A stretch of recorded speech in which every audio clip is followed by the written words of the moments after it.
Welcome back as we look high above the Sebring circuit. Ben Sissel and Jonathan Green bringing you the action of SVRA from Sebring, all part of the Speed Tour, which involves Trans Am, and this year also will involve the Formula Regional and F4 Americas Championship. So we're looking forward to that, especially as our very own Ernie Francis Jr. will be taking part in that. So really looking forward to that. He's going to be a busy boy, will Ernie, over this year. You know, I cannot say enough good about Ernie Francis Jr. I'm so excited about the year that he's got with Ray Evernham and Tony Stewart's program, the SRX, which is going to be so much fun to watch. He's going to run for his 8th Trans Am Championship, and then in the FR Americas. As we look down now, we didn't get to broadcast our Group 8, but so happy to be out here. Look at this beautiful number 41, and I got to brag on this guy. This is Craig Sutherland. Craig Sutherland is the video guy with HSR, another great vintage racing organization, and he makes some of the best vintage racing videos out there. I hate to say it, but he really does good stuff. There's the driver that took me around yesterday. This Daimler is a Daimler SP250 of Predator Performance, Larry Ligas. He has owned that car since he was 16 years old, and it does have the Daimler Hemi engine. Very fast driver. And watch him, he will scrape his left side mirror on the wall at turn 1 nearly every lap. Then he knows he's trying, right? Yeah. Oh, he's always trying. That's Dan McChesney. There we go, John Nash again. That's a different car. It looks the same. Is it really? But that's a Group 8 prepared Lotus 7 for John Nash. Good stuff there. So what's the difference between what we just saw him in? A little bit more power, a little bit more tires, I think. And you can see there's a little bit of a difference in his roll cage hoop. That doesn't mean anything with the specifications, but just a little bit more powerful engine. And I think he could bring out his suspension a little bit more. And he should have just a little bit more power, a little bit more grip than the Group 3 car. Ben, what's the rule on the tires? They're all got the Hoosiers, obviously, but how do they do SVRA tires? They need, I'm not sure, but hopefully we can bring up Rick. I don't want to answer too much, but in these groups of vintage groups of before 1972, they need to be bias ply tires, and those tires slide around quite a bit more, but it's basically the same technology that the tires would have had back in the day with a little bit of, more modern compounds, but the same kind of engineering. So we see slight breeze here, and so our drone pilot doing a heck of a job to hold a steady shot because it's pretty breezy out there right now. The flag's at full tilt, so to speak. I've often wondered how Logan, our drone pilot, shrinks himself down to get up in the helicopter. Well, it's a thing we do every Saturday night with him. We give him an elixir, and it's not that tasty, but he's willing to do it. There he is, Ron Pauley, ladies and gentlemen. I have not gotten to speak to Ron yet. I've tried several times the last couple weekends, but he is our Group 12 champion in 2020, and I think his crew chief was telling me that he owns a Toyota dealership outside of Little Rock. I could be wrong, but that would be why he's racing a Lexus here with us. But that looks like quite a modern car. I mean, it's a 2004, which isn't that, classic, but it is a classic, right? Yeah, and but when you think of a Lexus, you think of a modern car. Is what I'm getting. Yeah, and you also, a lot of people might think not a race car, but Lexus has now a long history in the IMSA races and are really putting together great cars. And if you know anything about Toyota can really build some nice, reliable cars. So we're great to have. So this is, let me explain, just like the last race, Group 8 is production, I would call medium bore cars, usually around the under 3 liter, I believe. From 1972 or older, it's Group 8. Nice shot. 1972 or newer will be Group 12 medium bore, but look at that great shot from Tony looking in. If there was a passenger seat, he'd get in it. John DeFord, Porsche 9146. Not a 914, but a 9146. A 9146 is a bigger engine. I think it's a 911 engine. But look at that. Beautiful car. They make for very fast race cars. But there's my favorite, that BMW E30 M3. Yes, we've got a real combination of European delicacy as well as that Lexus from Japan. Let's see if Tony can get a shot of 16A. There it is. There's the number 99 BMW E30 M3. Lovely. Beautiful car.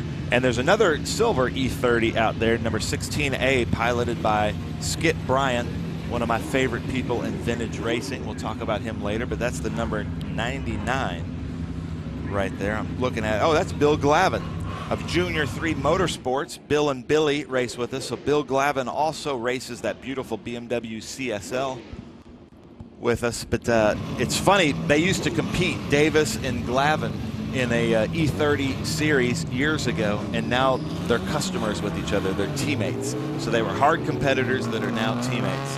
There goes Craig Sutherland. Larry Ligas. Look for this good battle between Larry Ligas and Craig Sutherland. So let us know your favorite cars out there and where you're watching from. Look at my beautiful flags and our fantastic marketing partners and sponsors. Great group of cars out here. Caesar Cone won our Haycock Classic Gold Cup, VIR Gold Cup, a few years ago. There's my friend David Bearden from Brentwood, Tennessee, my neighbor. Now, you mentioned the flags, but I don't see the Canadian flag.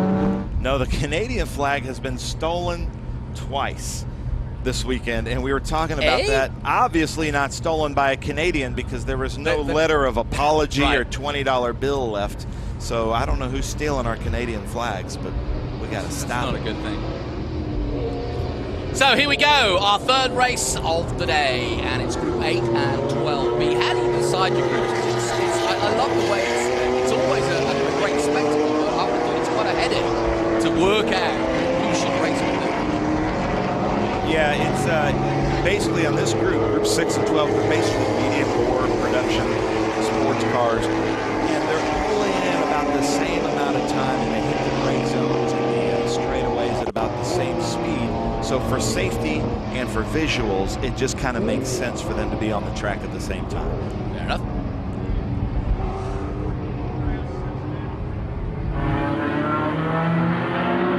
We've got our cooling shirt winner. This one's Honda safety car. Holding up this field and making sure that they behave for now as they will warm up their tyres. But this was good and better. There's some strong breeze, but there's no harm in that. Yeah, like we saw yesterday in Trans Am, Ernie Francis record held 5/10 of a second. Like you said, it's a perfect race condition. Yeah, it's interesting. We did a nice little feature on early Friday. Logan was talking to him, and he said, "I just want to so I can see if I can just take a little bit of time off my record of last year," and he did just that. So he's broken it 2 years in a row, has Ernie Francis Jr. So good on him. We were showing a shot there at turn 7 of the white number 73 David Bearden. This is his first time here. We're so happy to have David Bearden back with Zapata Racing with us. He's had some major back surgeries the last couple years and has been out of racing, and he said this is the year. He really is going to make a run for it. He plans on coming to 10 events with us. And last night, Larry Ligas and Dennis Althoff took him out because it's his first time on the golf cart. He gave him some speed secrets, so now he's hoping to pick up 2 or 3 seconds a lap. That's him right there in that white 73 Troy Sport, Porsche 911 RT. And so look for him to try to take over Scott Burton in that white 911. That's a big 2001 BMW invisible glass, Pepto-Bismol pink car. Yeah, beautiful car. And just ahead of him, John Westberg in that Porsche 914. John Westberg from our SVRA driver's school at Roebling Road a few years ago. So tell me about that, because you get a chance to, you can actually go to a race school, right, for SVRA? Yeah, it was a very cost-effective, inexpensive way to learn how to vintage race, because Bob Bondurant or Skip, some of the other race schools may not teach you how to vintage race. There's a couple of different things we like to do as far as just more like out of respect or things that you do on the track. And so we offered that every year. This is the first year we haven't done it in a while, but we've gained probably about 110 new vintage racers That's and pretty a lot impressive. of them now, like John Nash and the Frasers, it's odd to not see him at the races. Yeah. So the lights off on the safety car, which means he'll be coming into pit lane and allowing that Lexus. And what a dichotomy there. The Porsche and the Lexus look so different, don't they? They sure do. Let's see who gets off the line first. So the Honda pulls in, and we are about to go racing. Everybody queuing up for the start of this one, and away they go, past our commentary position. And a good start from the Porsche. And he's got the legs on the Lexus for sure. And coming up the inside is the 41 of Craig Sutherland, also in the 911 Porsche.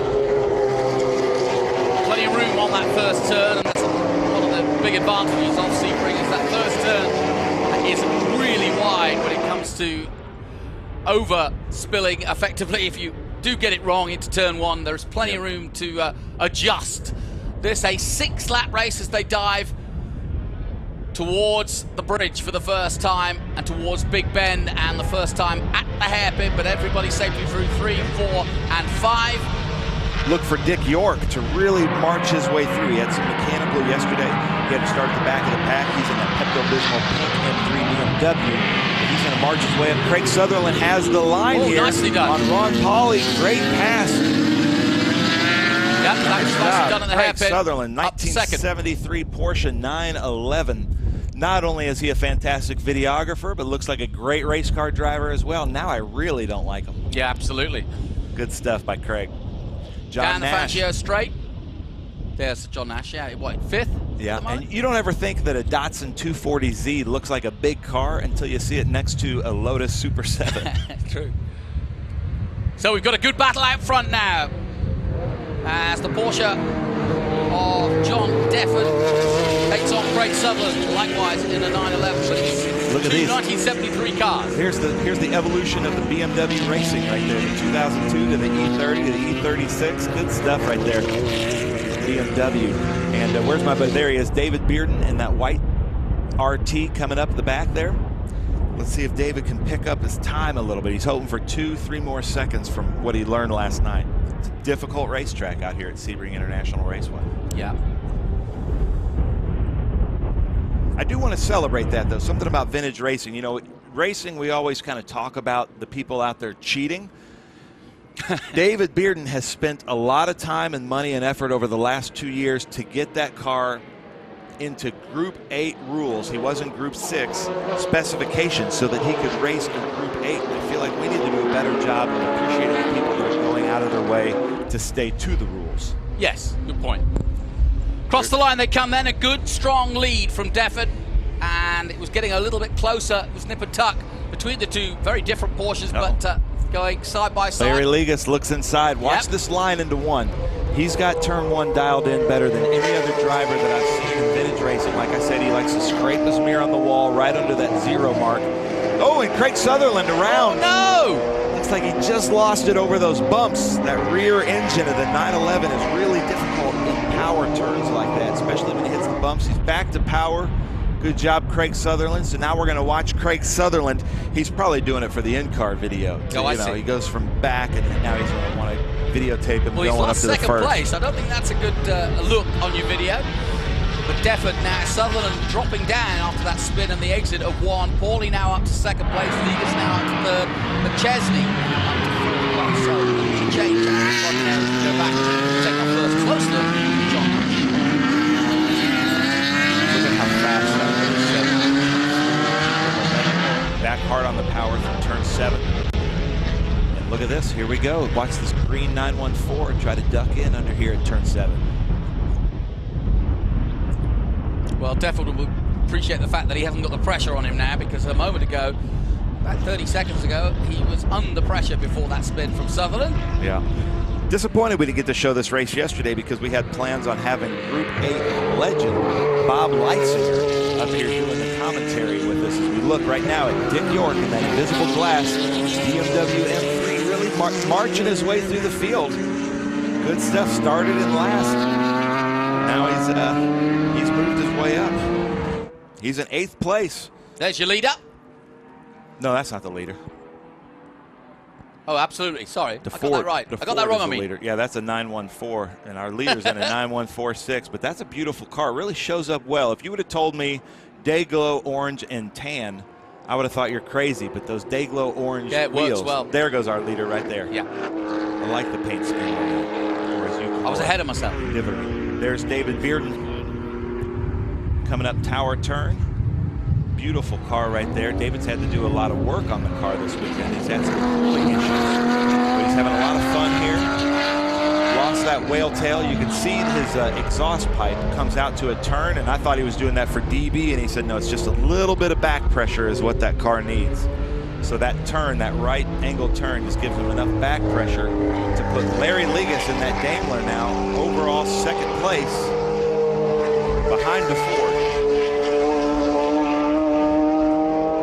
Yeah, the Lexus going about its business. Dick York moving his way up. Well, you said he'd do it, didn't you? Yeah, he might get a run for his money. He's going so fast. Now, if we can focus in on this silver E30 right there, you see it with the yellow headlights. That is Skip Bryant. After every event Skip Bryant comes to, he used to race in 2002 with us. He likes for me to send him pictures and video. He lives at the Villages, the largest retirement community in America, 300,000 people. That's 3 times the size of Green Bay, Wisconsin. And he gets in the newspaper.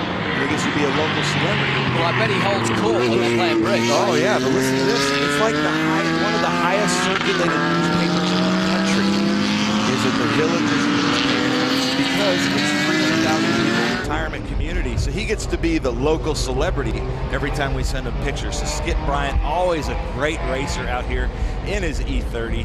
Welcome, Skip. And there's David Bearden. Craig Sutherland coming through the field back going again. That beautiful Porsche 911 as Bill Glavin locks up his rear tire. Yeah, he did.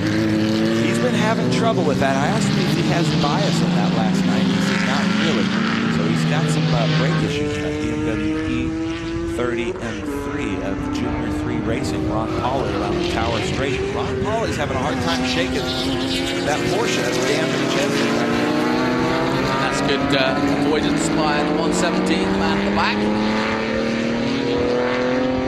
But John Westberg enjoying his day out in his 1972 Porsche 914. Every time I see that Pirelli flag back there, I think it's a yellow flag. Yes. He's got it positioned just right for putting us on. That's David Bearden currently running a 3:02. I'm sure he'd like to be under 3 minutes at Sebring, but he's also trying to get as many points as he can. So if he's having possibly a little bit of trouble, he wants to finish the race to get as many points as he can. As we see a little bit of smoke out of Ron Pauly's Lexus. Now, Ron Pauly's going to have a difficult time keeping Dick York behind him. Look for Dick York and Ron Pauly to be the battle to watch now. car number 9 really on a sprint, isn't he? Dan McChesney's done a heck of a job coming literally from the back, and now he's really on it. And there you can see 2nd place, 3rd place, 4th place coming into shot. 9 coming through is Dan McChesney, and then just behind him John Nash. Nash watches hands here. You get a really good shot from turn 1 of the work that the hands have to do. There's our Group 8 champion from last year, Scott Birkeland. And Bob Bechtel. This is a good battle right here. Bob Bechtel and Theodore Reichert. And if you're new to vintage racing, yeah, we try to, highlight the winners of the races, but also it's the mid-pack groups. These guys are out there just having a blast. And even though they may not win the race, they're going to get out. If they have close racing like this, they're going to get out and have the time of their lives. And it's one of my favorite things to watch, because sometimes men who are a little bit older than most people, they get out of the car, and no matter what age you are, if you got a good race, you're 15 years old. They're just high-fiving and having a great time after these races. Yeah, that's a good point. I really do like the BMWs we've got on display today, the 325. It just looks so nice. And again, look at this beauty. It's just a cavalcade of really good-looking cars as David Bearden comes out of the last corner in his RS. 1972. Yeah, it's a beautiful car. And these are really expensive road cars these days. These early 70 Porsches. Yeah. Really, really. Yeah, they've really shot up in value. I got to give it up for David Bearden because years ago, the Zapata group and I made a movie called Vintage Racing Today, all about vintage racing. He was one of the stars of that movie, and he taught me quite a lot about vintage racing as we watched Linwood Staub and that beautiful Datsun 240Z take the tower turn. But there's our leader, kind of running away with it. I think the fight is going to be for Larry Ligas and Dick York and Ron Pauly. But a beautiful shot there of John DeFord, currently our Group 8 winner, our leader, and overall leader. Yeah, he looks as though he's dealing with the bumps as well very nicely. It looks nice and smooth as he comes out of the last turn to start another lap. This, the penultimate lap. And definitely got a good gap. We'll see when Larry Ligas comes across the line, just what that gap is. He dives into turn 1 now. And finally, second place man, some 13 seconds behind. Larry Ligas comes across the line now. He had some marks on the side of that car. I hope that wasn't from this race, as we watch Craig Sutherland work his way through over that BMW 2002. Beautiful car right there. Do you know, that's one of the prettiest cars I think BMW ever produced. Oh, I love it. I love those bubble top cars. John Bivo, great driver out there in his Group 8 BS BMW 2002, but Craig Sutherland has overtaken him. Craig Sutherland on a tear. Really good driving from Craig. He's got lucky not to have any dust and dirt get into the car itself, or get in the tires, because he was able to pull away. Luckily, we've had no recent rain, because you can get bogged down at the exit of turn 1 very easily. And luckily for him, as the two BMWs line astern. Okay, so in my opinion, you're going to think this is crazy. Because I love British Knowing you, cars. I know it's crazy. Go ahead. Yeah, but if you want to get into vintage racing, I think it'd be hard to find a better car than a BMW E30 for the price that you can buy them at, for the reliability, and for just how much fun they are to race, and the parts availability. They make for some great race cars. 2002s are great, but they're pretty high up in prices right now. Looking at Theodore Reichardt trying to break into turn 3. Flash of the brake lights. Battle. Let's see what happens with Bill Glavin in this brake zone here. He's the M3 behind. Yep. Didn't smoke there. But, well, that's a good overtaking position, so if you're going to do it, we're about to hit the last lap, so. Skip Bryan making the Villages retirement community in Central Florida proud. Good stuff. He should run for mayor of the Villages, I think. Great So guy. a 13-second gap from the leader to the man in second place, and here he comes into Sunset Bend, and he's pretty much put a sunset to this race, because no one's even close to John Defford as he comes out of the last corner. Last lap. And we'll start the last lap now. And that must be so much fun. I think when you've got somebody behind you and in your mirror, I think it's a lot less relaxing than when you're on your own. So we display, if you're watching this or joining Vintage Racing, we display a last lap sign. You can see the LL there at the top right-hand corner. And, as NASCAR raises the white flag, the white flag in vintage racing and road racing means slower car ahead, like meaning a car that might be having Oh, look at this. Ron Pauly on the inside. Dick York said this is going to be the battle. Group 12. Ron Pauly takes it in that Lexus. Nicely done. Germans are not going to be happy about that. Yeah, Dick York will get some heartburn after that one. He will, but maybe he's got some Pepto-Bismol in that Pepto-Bismol pink car that he can take. Look at how smooth he turns in, beautifully done, and he really is putting on a master class. As we take another look at John Nash, and you're right, I've never seen a Datsun look so big. Caesar Cone and that beautiful Alfa Romeo. Just fun, great looking cars out there. And I love the way that, I love about vintage racing. If we went black and white, you got to do your old My Path A, we'd have to do it. If you go to black and white. Whoa, very wide. Is he okay?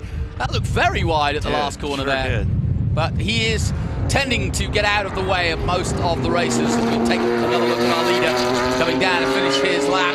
This is the final lap of our Group 8 and 12.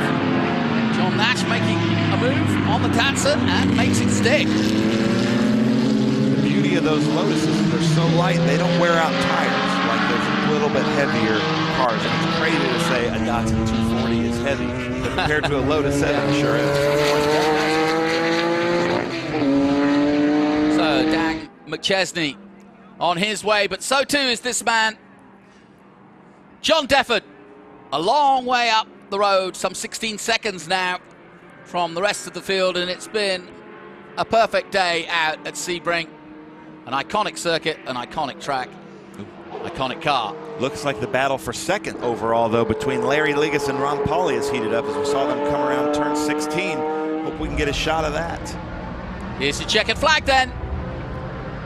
And it waves for just underneath, it's hard to see, but you just get a glimpse of it there. But it's the 57 of John Defford in the 1973 Porsche 914. Here we go. Watch at the back there. Yeah, we're gonna. Here we go. Be close. Let's see if Ron Pauly can pull it. Larry Ligas trying to give it everything he's got in that Daimler Hemi. And he does hold on. Yep. Good stuff, Larry. Good race by Ron Pauly, our Group 12 champion in 2020, and that beautiful Lexus. Nice stuff. Yeah. Good way to finish that race. Good close racing. Ligas takes second place ahead of Pauly. York in fourth position. Chesney in fifth.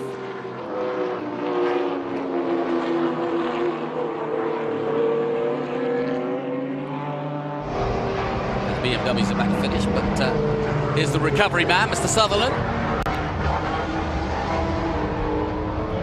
Yeah, he did a good job. Spinning at turn one is quite terrifying. He did a good job recovering the car, not stalling it, not hitting anybody, and coming back out safely. So nice job. Craig Sutherland, also a fantastic vintage racing videographer. Oh, here we go. Let's see if Bill Glavin can take Skip Bryant.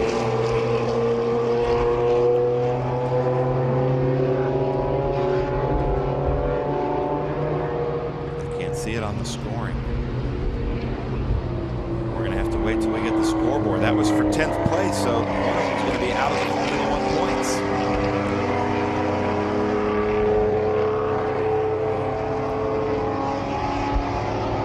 points. Caesar Cohn and Scott Birkeland. Scott Birkeland, our Group 8 champion the last couple of years, waving to each other, just having a blast out there. Good friends in the SVRA paddock, lots of camaraderie, so they just want everybody to have a good race.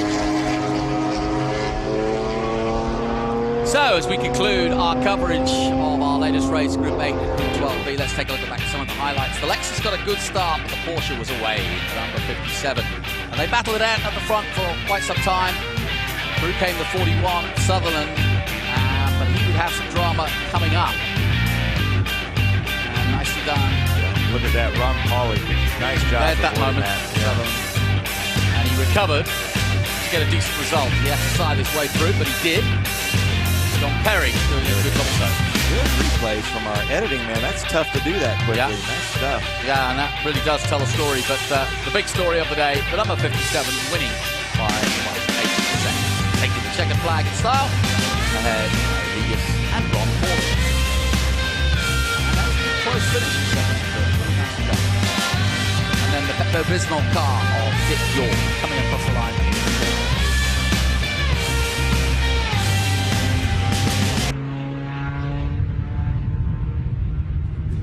So let's just check on the results then. John Defford with the win over Larry Ligas. Pauly, Dick York in fourth place. Dan Chesney fifth. Craig Sutherland in sixth place. Linwood Storm in seventh. John Miller in eighth. John Perry ninth. And Skip Bryant. Now, hey, we've got to do some prize giving. Oh, and look out, as you know, literally as soon as I just mention it, out of nowhere, I think there must be a trapdoor. Melissa Clay just arrived. How are you? Good, she's here. Let's pick our cool shirt winners. How many do we get to pick? We're going to pick three again today. We got three yesterday. These beautiful cooling shirts, Buy Fast cooling shirts, with an SVRA logo on. Tell us, drum roll, who gets the first one. The first one, I think we picked her husband yesterday, John Cloud. Debbie Cloud. His and her. Gets the new fast cooling SVRA We could send him blue. to Texas to sit in the cold. There we go. Yeah. So Debbie Cloud, who's doing the second one? Winner. I'll take the second one. And I hope you were watching Jeb Burton last night. Here we go. And our winner of the second cool shirt is James Heck. Nice. He's in that beautiful black 64 Come on, Melissa, Corvette. you got to get amongst this. She's been helping us out. I put my name in there about 500 times. Has it worked out? No. Roger Werner. Nice.